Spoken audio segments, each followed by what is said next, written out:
I'm just gonna read some of these Tumblr posts aloud because I read so slow, or I read so fast when I don't read aloud, and also because maybe it will magically attract some. I shouldn't, well, I don't mind saying magic on here. Maybe I should say, no, no, we're trying to. So, what I'm saying is, maybe it will magically attract some people from a slightly different demographic to my channel because right now, a lot of the people that are finding it seem to be people who are not necessarily going to get the most benefit. I want the Tumblr girlies to find it, but I don't even know if those people are on YouTube, honestly. Yeah, but anyway, starting off strong, this is by Alien B Comics and Gender Nonconforming Jesus, a look at art history. This one has a lot of pictures, so you're not gonna get the full benefit, but I want to read it aloud because I want to remember it because this will come up again in conversations that I will have, I'm sure, and I want to like put it in my brain. Actually, in scrolling back to find this, I found another short one, so I'm going to start here. Hymns of Heresy. Like how the biblical justifications for slavery and rape is now laughable to the mainstream, I pray that the biblical justifications for homophobia become laughable as well. And then this is from Cruciform Solidarity, a quote by, I don't know how to say this name, Petru Dumitriu. Jesus Christ is always on the side of the crucified, and I believe he changes sides in the twinkling of an eye. He is not loyal to the person, or even less to the group. He is loyal to suffering. Okay, now here's one of the pictures. So I've gotten a lot of comments like these on my Trans Jesus comic. Oh, this is it. It seems to be similar to a painting that I've seen that's like this. Cause I love that image because it's so clever. Cause using like, top surgery scars for the post-resurrection chest wound and the people, wanting to touch and everything and kind of I think I have talked about this in a video also. Anyway, apparently they made a comic like that too. Of course, then they show some comments. This is heresy and blasphemy. Jesus was not trans. This is vile. God made males and female. Acceptance laughable. The LGBTQ cult, etc. So let's set the record straight with straight crossed out. Jesus and gender nonconformity in Christian art. Oh, that's interesting because they show a picture of the like a religious picture, but the wound is right in the same place in that case. That's funny. Um. Oh yeah, yeah. Oh, is that by them then? Okay, never mind. They might have actually made that original picture. Dang, because that's just in a very different style. I don't know. Anyway, if you think I'm the first person to depict Jesus with a gender non-conforming body, think again. Some of our earliest artistic depictions of Jesus are androgynous, like the statuette of Christ from Civitalatina, Italy. And that is the statue. And this 4th century sarcophagus from Ravenna. You can't really see it. I'm not going to show all of these, but this painting from the 16th century also depicts Jesus with breasts. I don't know if I'm not going to show it because censored. Notre Dame à la Rose, Belgium. It does picture that. You just have to imagine it. Additionally, Jesus' side wound was often depicted with Ionic imagery in medieval manuscripts and prayer books. Hashtag side wound summer. Here are some side wound pictures for side wound summer. Some of these even show important figures being born from the wound, like this piece from a 13th century French Bible. That one's also cool. There it is. Some medieval Christian mystics, Saint Angela de Foligno, Catherine of Siena, James of Milan, had writings about Jesus' side wound with often explicit sexual metaphors and homoerotic undertones, and the Moravian Church practiced intimate devotion to the wound, at least through the 18th century. Band name, Intimate Devotion to the Wound. In the biblical book of Revelation, Jesus had breasts.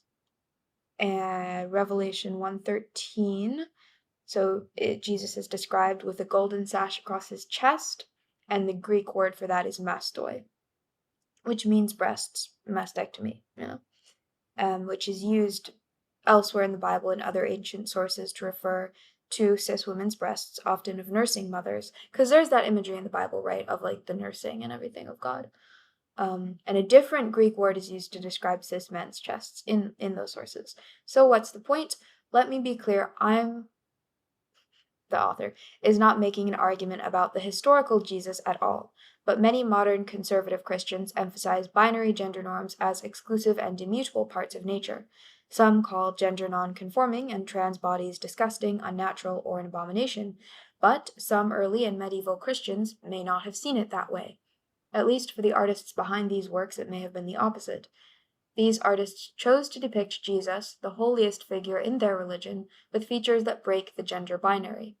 Whether these choices were made to appeal to stylistic trends or empathize with women suffering, or because androgyny was seen as a flawless form of humanity uniting masculine and feminine characteristics, it is clear that these gender non-conforming features are seen as beautiful and holy and perfect. Don't let anybody tell you that your trans or non-binary body isn't beautiful, it might just be divine. They also have lots of sources here.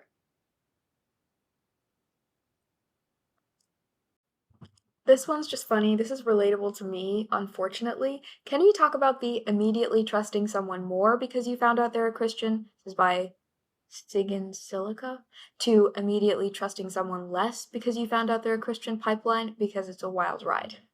Like, okay, overall, the kind of it's like this. If someone is a Christian, maybe what I would say a very faithful Christian, or a Christian in the sense that I understand it, or a more accepting, Christian, then I would trust them maybe like the most, higher than your average atheist off the street, secular person. Um, or maybe, yeah, trust and like relate to them more. But when I just see that someone's a Christian out in the wild, yeah, definitely they go right to the bottom of my trust because most of the people out in the wild are not of that class. So it's like it can either be very good or very bad, and everything else is in the middle. There definitely was that. That's the pipeline is real. The pipeline is real.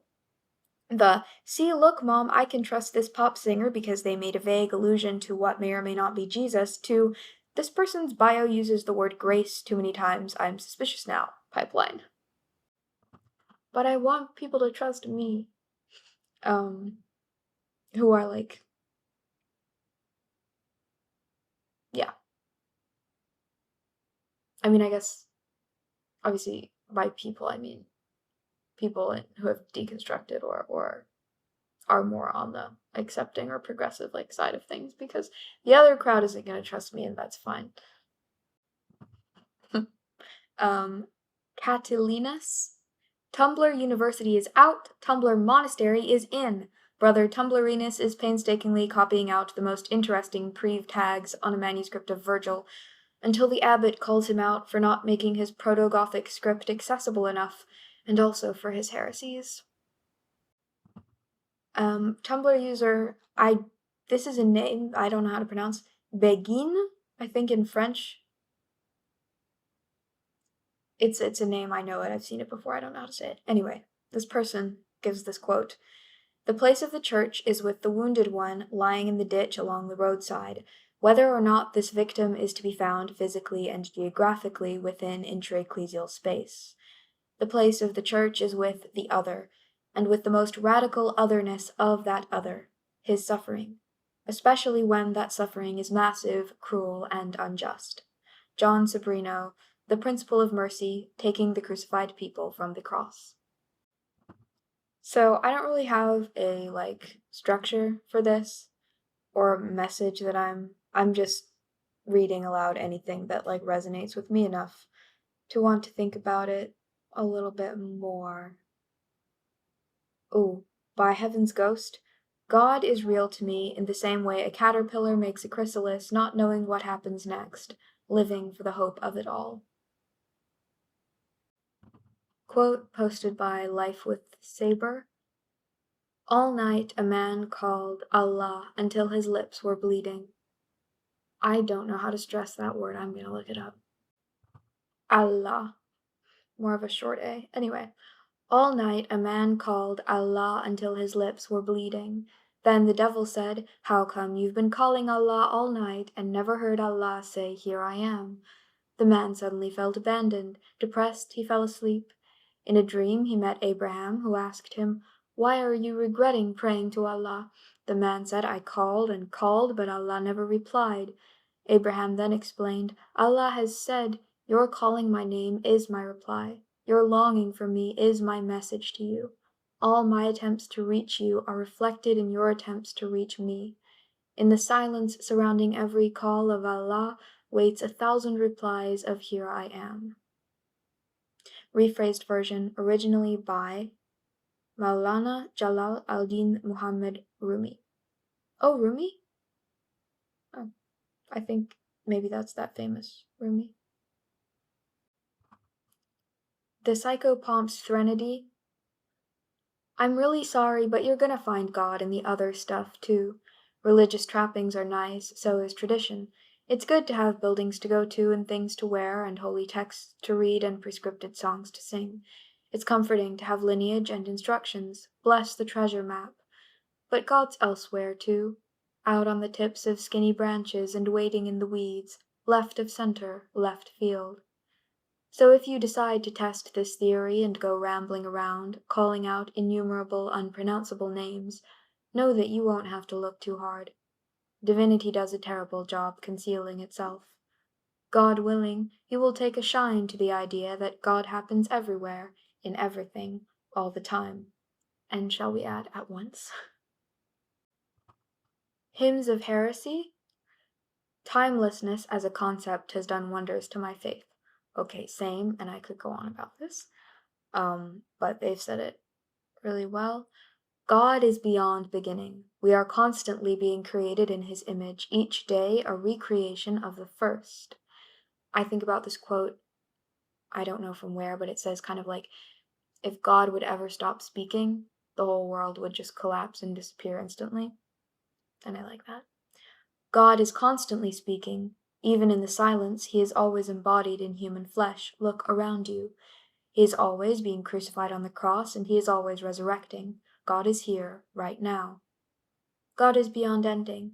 The apocalypse is here, is gone, and always will be. Can you feel Christ's return flowing through your veins as the earth whirls around you? Every moment a new world is formed. Oh, hold up. This is spicy.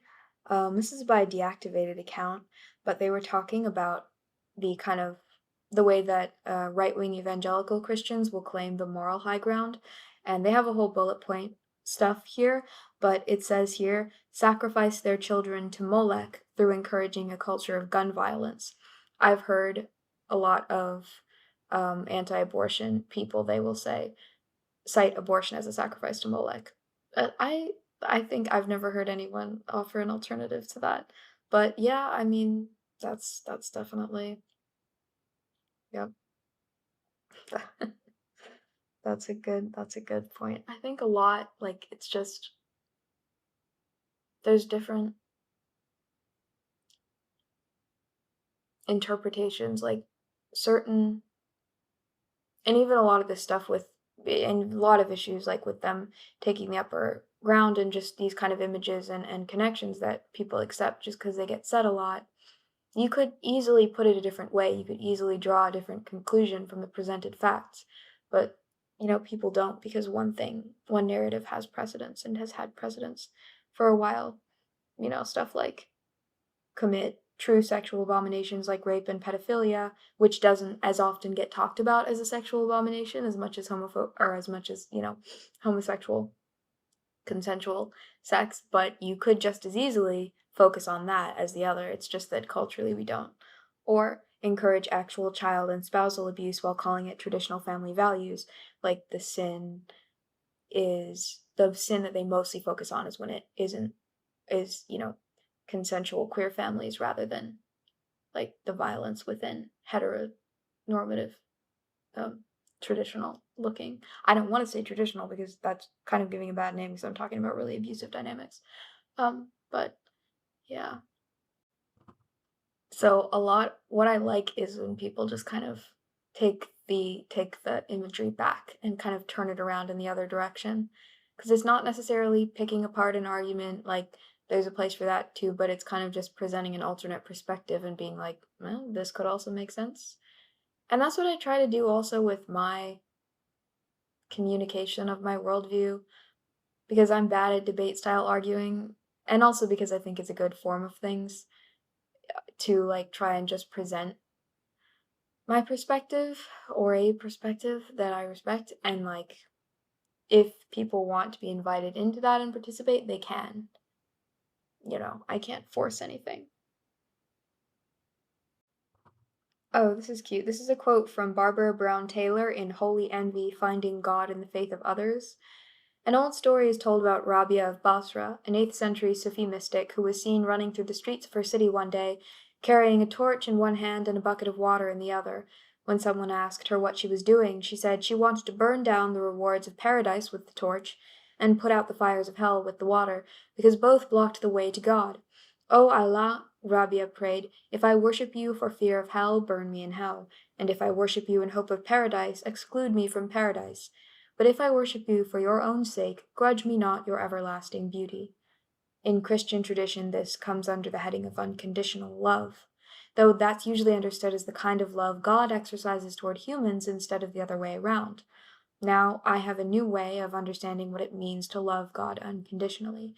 Whenever I am tempted to act from fear of divine punishment or hope of divine reward, Rabia leans over from her religion into mine and empties a bucket of water on my head.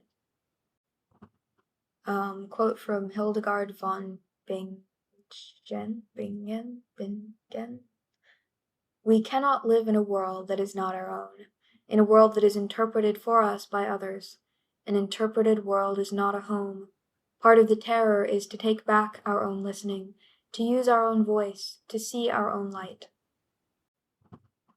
By Kiao and then a black circle. T-shirt that says, "I heart God's silence."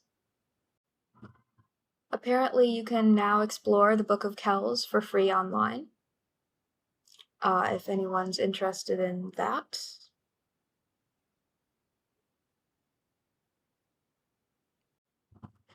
Ponyoisms.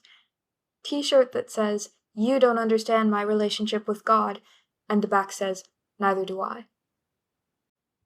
Okay, this is cute. This is by The Stuffed Alligator. It's a comic. It says, "Every Easter, Death went drinking with his fishing buddies to tell the story of the one that got away." And it's Death. And he says, "And he was this big." I like these sort of manifesto of hymns of heresy.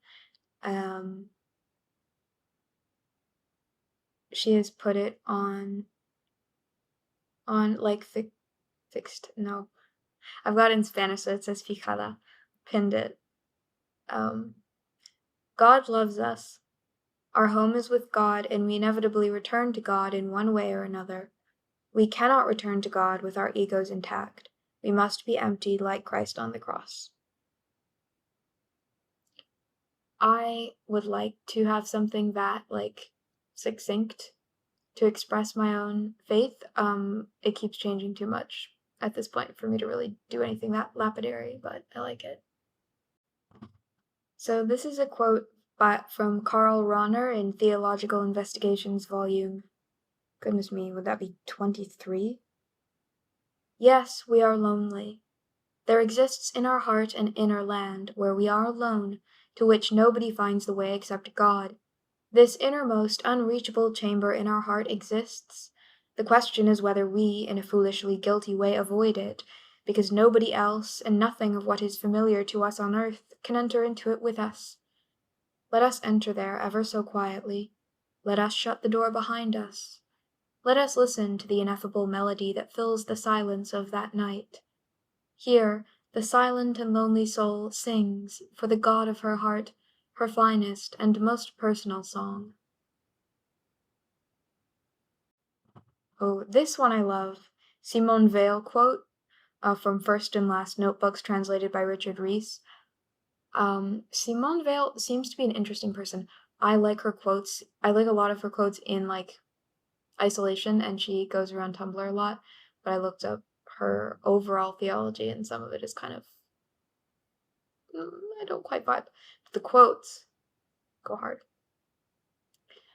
A man drinks a glass of water. The water is God's I love you. He is 2 days in the desert without finding anything to drink. The dryness in his throat is God's I love you.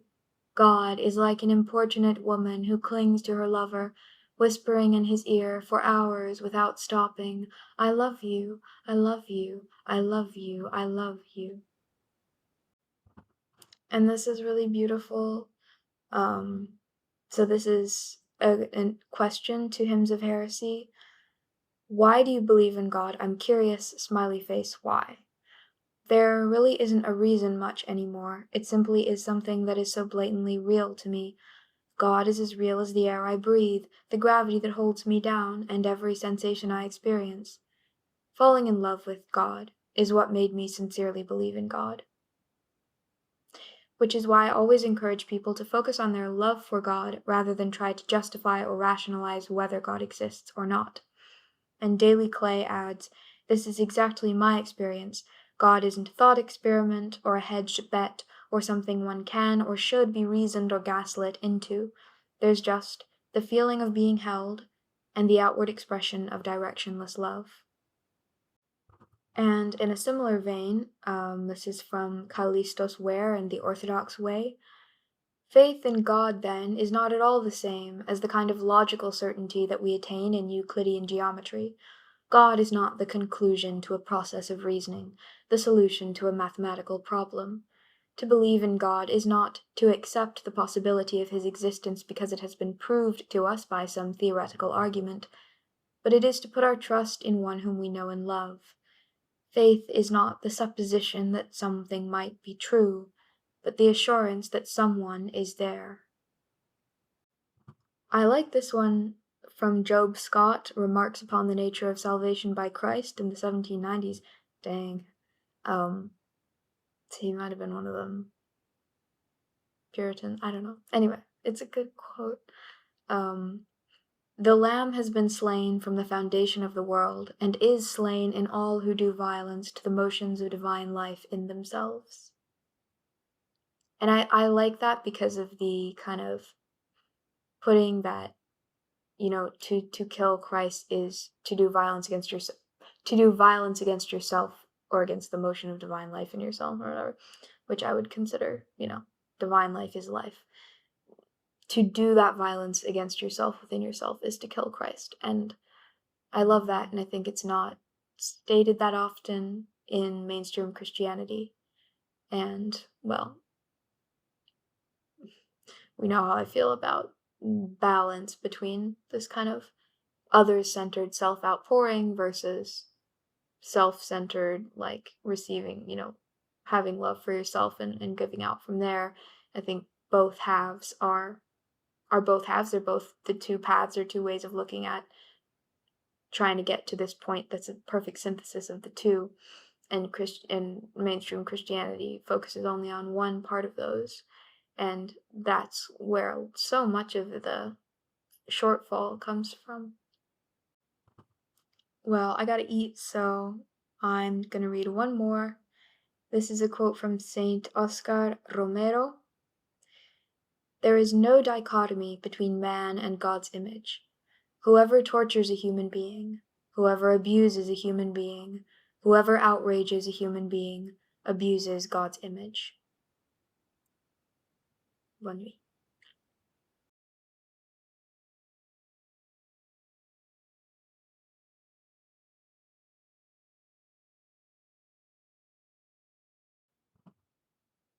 I'm back. It's a new day. And I'm just gonna keep reading. I can't type a ton right now because my wrist is a little bit messed up. So, but you can't stop me from reading. This is another Simone Weil quote. I like this one. I think it's kind of accurate to how I see God. God has no word for saying to his creature, I hate you. But the creature has words for saying, I hate you to God. In a sense, the creature is more powerful than God. It can hate God, and God cannot hate it in return. This impotence makes him an impersonal person. He loves not as I love, but as an emerald is green. He is I love. And I too, if I were in a state of perfection, would love as an emerald is green. I would be an impersonal person. Impersonal person, that is kind of the sense that I've had in all of my, like, what could be classed as spiritual experiences of, like, God's love as such.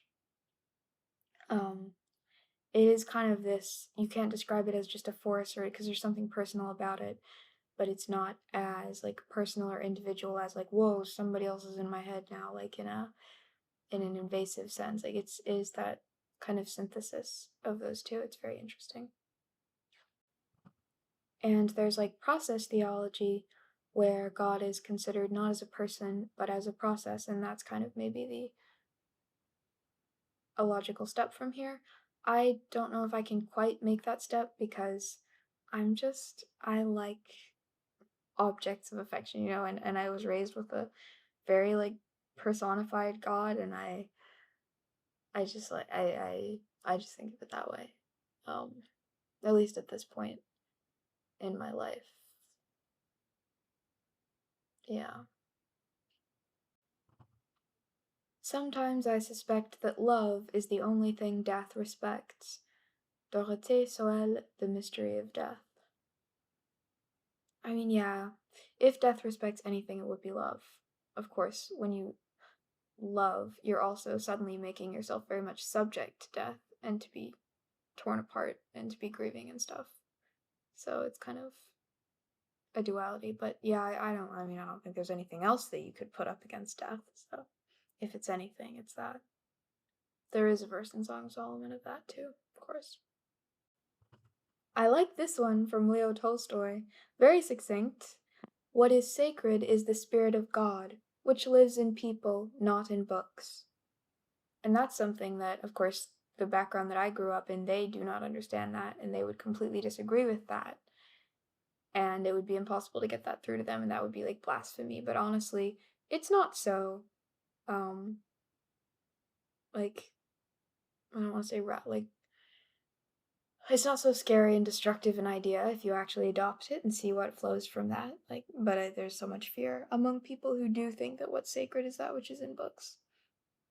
Of course, it's funny because that does so much destruction already. Like, but they're like, oh, it would be more destruction if we give, finite beings the power. It's like, well, you've given a finite object the power. That's kind of way more destructive. But you don't see it because you get used to it because that's just the status of things. And that's also true with like, I'm kind of also thinking of Jonathan Pajot and many people in his spheres reaction to the kind of iconoclasm of like the Olympic show and of other similar things. It's like those they don't seem to want society to be changed at all or to be torn down at all, and they only see destruction in that. But it's like, well, the we live in a society. Well, like the system or whatever, it's already very destructive to many people, and we can see the suffering of those people every day. But that's just the status of things that goes unnoticed. Only if it comes into your sphere do you then notice maybe the problem. But apparently, he and people like him are so comfortable um, that they just see the good of the system, and they don't um, things that are trying to disrupt it. It's like, well, why are you trying to disrupt something that's destructive? That's bad. The status of things is also kind of destructive and bad too. This is funny. By Rogers and Clark. Religious people. Thank you, God, for inventing the accordion. I love it so, so much. Hearts. Atheists. It's seriously incredibly beautiful that people invent instruments. Like, someone came up with the idea for the accordion. How? Agnostics. No one knows where the accordion came from. There is a carving of Christ gathering up his tunic by Jose de Mora and Diego de Mora from 1700. Just gonna show it to you. The comments are exactly what you would think they are. I'll leave it at that. Hmm. I love this poem by Franz Wright, The Next Home. God here, the uninterruptible voice, the silence I now call my only friend, who says, right about now you might want to stop playing mad chemist with your brain. Return to me, and I will return. Ellen Bass, the thing is, to love life, to love it even when you have no stomach for it, and everything you've held dear crumbles like burnt paper in your hands, your throat filled with the silt of it. When grief sits with you, its tropical heat thickening the air, heavy as water, more fit for gills than lungs, when grief weighs you down like your own flesh, only more of it, an obesity of grief, you think, how can a body withstand this? Then you hold life like a face between your palms, a plain face, no charming smile, no violet eyes, and you say, yes, I will take you, I will love you again. How many kinds of love might there be in the world, and how many formations might they make? And who am I ever to imagine I could know such a marvelous business? Mary Oliver from On the Beach, Swan Poems and Prose Poems. This is from Tumblr user Iscariot Apologist. What does God desire? I am rather convinced that God longs for us as a lover. God wants to kiss us and hold us, and melts when we fall asleep in her arms. God has a soft spot for each of us. God has told every one who would listen throughout history how widely and deeply and tenderly and infinitely they are loved. God has drawn to herself anyone who's paying attention by being utterly vulnerable first. For all that God wants from us, every ounce of surrender and self-abandonment and intimacy has already been demonstrated to us by the divine who is always recklessly giving itself to us, regardless of damage incurred in the process. The sheer vulnerability of God is astonishing. Simone Weil said, God allows me to exist outside himself. It is for me to refuse this authorization. The place of this separation is God's soft spot or wound, if you will. God said to Mechthild, you are my softest pillow, my most lovely bed, my most intimate repose, my deepest longing. We love him because he first loved us. A wounded person's need for another wound, etc. Tumblr user Scob or Scoby? Be the gender-subverting medieval monk you wish to see in the world. From Zornitsa, the sexual, the divine, the mundane equals, or the sexual plus the divine plus the mundane equals Holy Trinity. Oh, but which one is which in that? See, I don't have a great grasp of Trinitarian theology, so I don't know which one of these would correspond to the original Trinity. Let's see. I mean, okay, which one would be...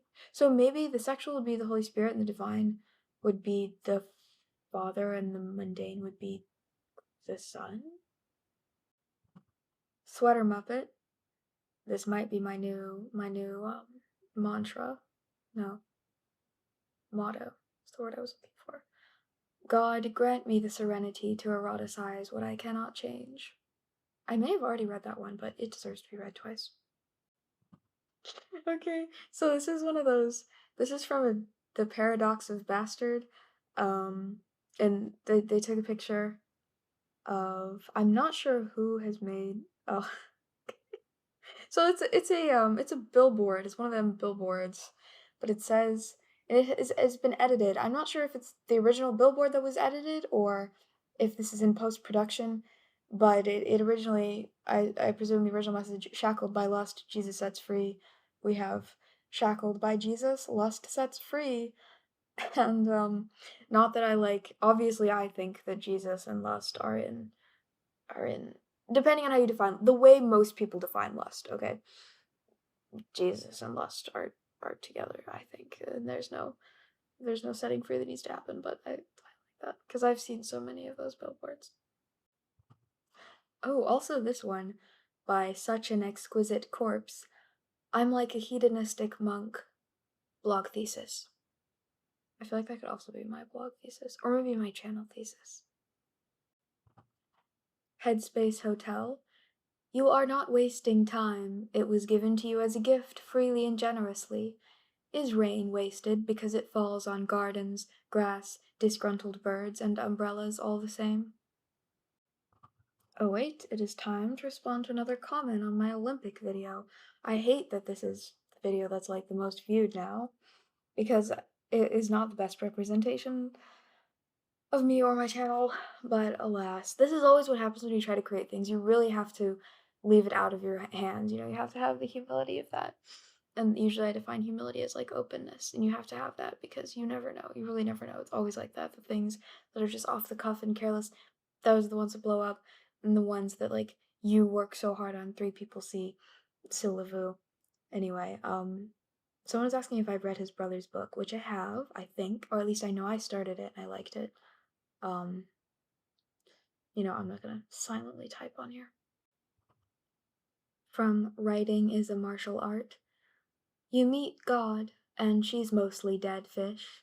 You ask her why, and she says most of the world is dead fish, and she's made herself to appeal to the most common denominator, the everyman, funny man comedy show that runs for 11 seasons, but with the entire universe in mind.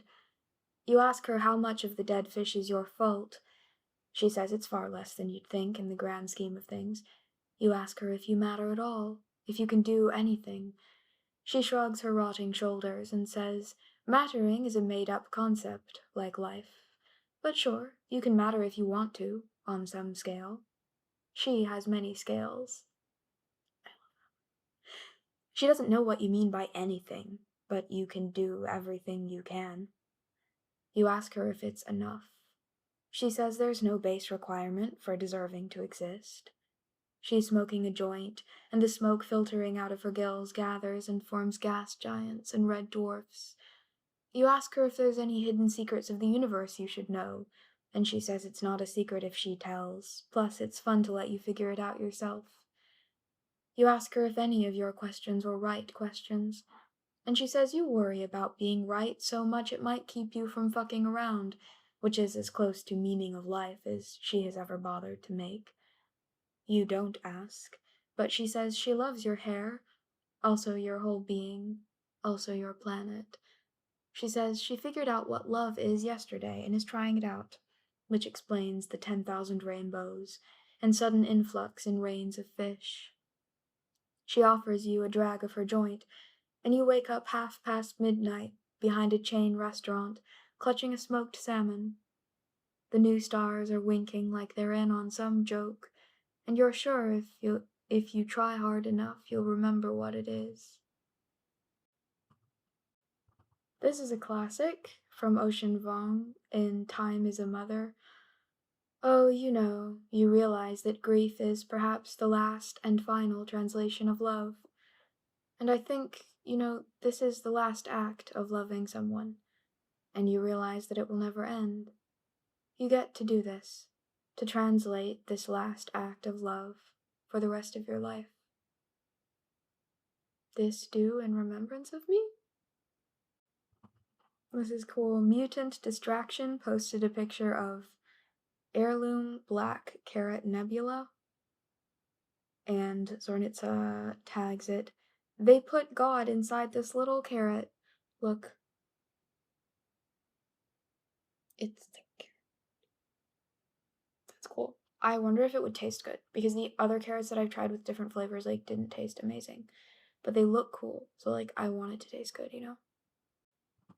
This is really beautiful, this is cool, and this is one of the ways that I think, this is an example of my whole thesis of people will say that queer people or trans people who are engaging with religion only can mock religion and cheapen it, but there's actually meaningful dialogue and, meaningful contributions and participation that they could make uniquely. So trans theology asks, for trans people who are interested in religion or spirituality, what things have you done to affirm your transness through your religious or spiritual practice? And Transient Theology Project says, wearing a scapular depicting the stigmatization of St. Francis over my binder. Here it is. That's cool. It's a habit I'm still trying to get into. My chosen name is Francis, and the saint has a lot of personal meaning to me and has significantly influenced my spiritual practice. I also think there's something so queer about stigmatization, a permanent mutilation of the body which strengthens the soul and one's relationship to Christ, a disfigurement which sends the stigmatic into a state of ecstasy. Wearing the scapular alongside a tool of my transition that has more so become an extension of my own body over the last few years allows the scapular itself and all it means to become an embodied part of my transition too, and serve as a permanent reminder that my transition ultimately brings me closer to God. Volt SV just found out I've been abandoned by God, which means he's not watching anything I do anymore. You should come over. Oh, this one's cute. By Mysticism Mess. God said it's okay if you and I light incense and meditate on the nature of the divine together if your God says it's okay. And it's time for me to go eat pancakes, so I will close off with this one by Normal Horoscopes. In the club, humbled by the totality of my ignorance.